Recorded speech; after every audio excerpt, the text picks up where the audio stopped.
नमस्कार दोस्तों, आपका स्वागत है हमारे YouTube चैनल पर। अब तक आपने हमारे चैनल को सब्सक्राइब नहीं किया तो सब्सक्राइब कर लें। आज कई साल बाद गांव गया तो उसे बहुत कुछ बदला हुआ नज़र आया। मैं सीधा अपने घर गया, वहां देखा तो कोई नहीं था। तभी पास के घर में रघुबीर चाचा निकल आए। अरे बेटा, बहुत दिनों बाद आए, कैसे हो? मैंने चाचा के पैर छुए और कहा, चाचा, यह लच्छू कहाँ गया? इसे मैंने घर संभालने के लिए दिया था। यह सुनकर चाचा ने आश्चर्य से देखा। बेटा, तुम्हें नहीं पता, वह तो अभी 2 महीने से पागल हो गया है। गांव के बाहर बैठा रहता है। कोई कुछ खाने को देता है तो खा लेता है। यह सुनकर मेरे पैरों तले ज़मीन खिसक गई। मुझे यकीन नहीं हुआ कि लच्छू जैसा जिंदा दिल इंसान पागल हो सकता है।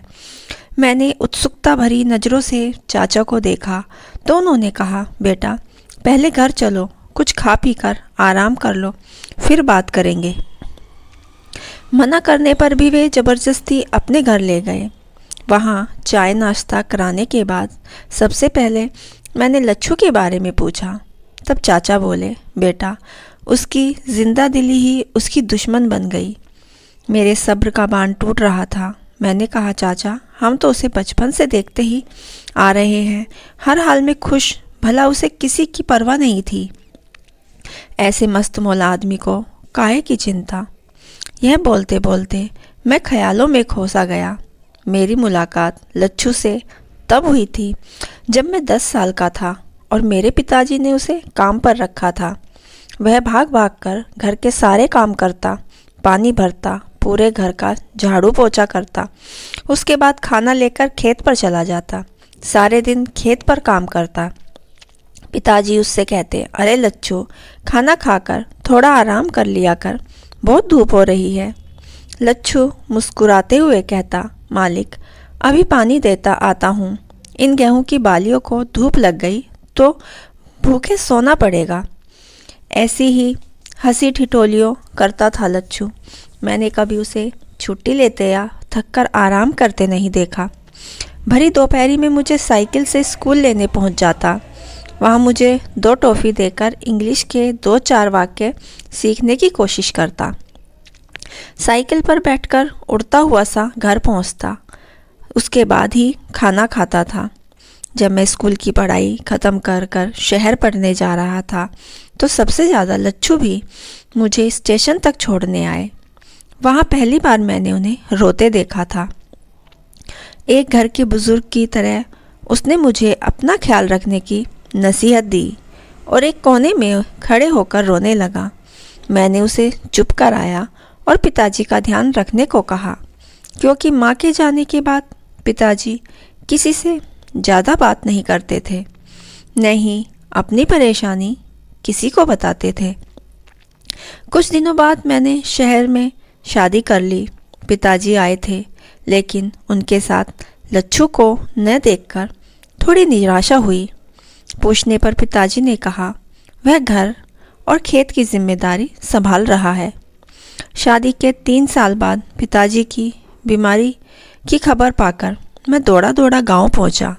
तब बाहर बैठा लच्छू मुझे बहुत कमज़ोर और लाचार सा नज़र आया, जैसे वह कह रहा है कि सब कुछ ख़त्म होने वाला है। पिताजी लगता है मेरा ही इंतज़ार कर रहे थे। मुझसे मिलने के बाद ही उन्होंने प्राण त्याग दिए। मैंने बाहर आकर लच्छू से कहा, तूने मुझे बताया क्यों नहीं? मैं पिताजी को शहर ले जाता। लच्छू ने रोते हुए कहा, बाबूजी ने मना किया था। वे कहते थे मुझे अपने घर के बिस्तर पर ही मरना मंजूर है, पर शहर नहीं जाऊंगा। पिताजी की 13वीं के अगले दिन मैं लच्छू को घर और खेतों की जिम्मेदारी देकर वापस चला गया। तब से आज आया हूँ। इतने में रघुबीर चाचा ने मेरा ध्यान भंग किया।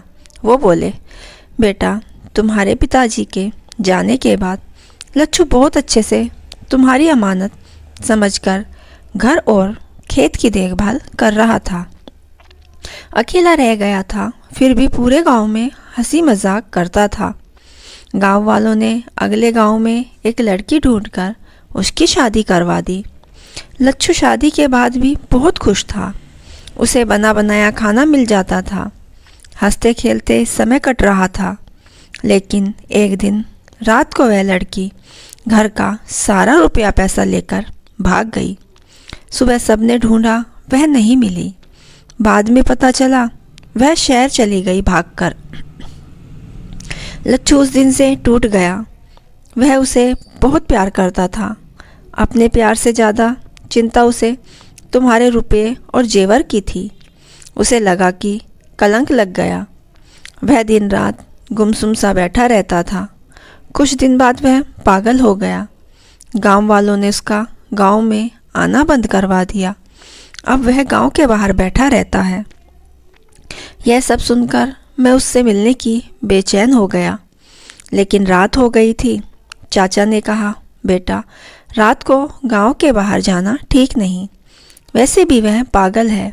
सुबह जाकर उससे मिल लेना। चाचा से अपने घर की चाबी लेकर मैं घर बने आंगन में खाट बिछाकर सो गया। लेकिन नींद कहाँ थी। पूरी रात करवट बदलता रहा। सुबह तड़के ही मैं लच्छू से मिलने पहुंच गया।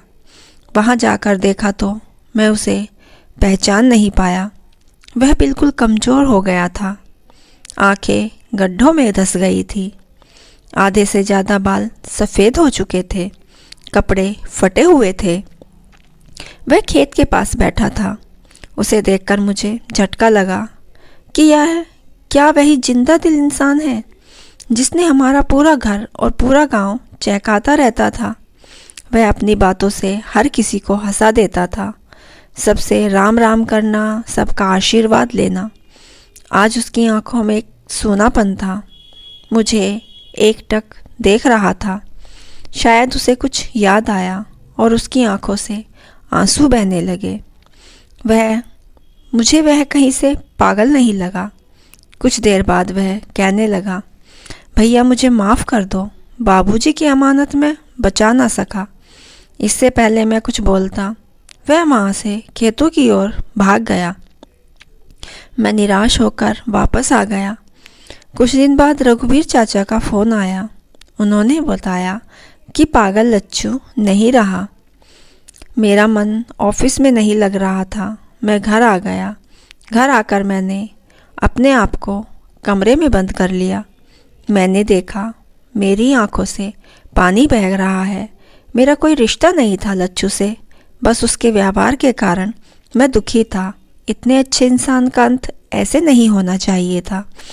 दोस्तों, हमारी यह इमोशनल कहानी कैसी लगी हमें ज़रूर बताइए। धन्यवाद।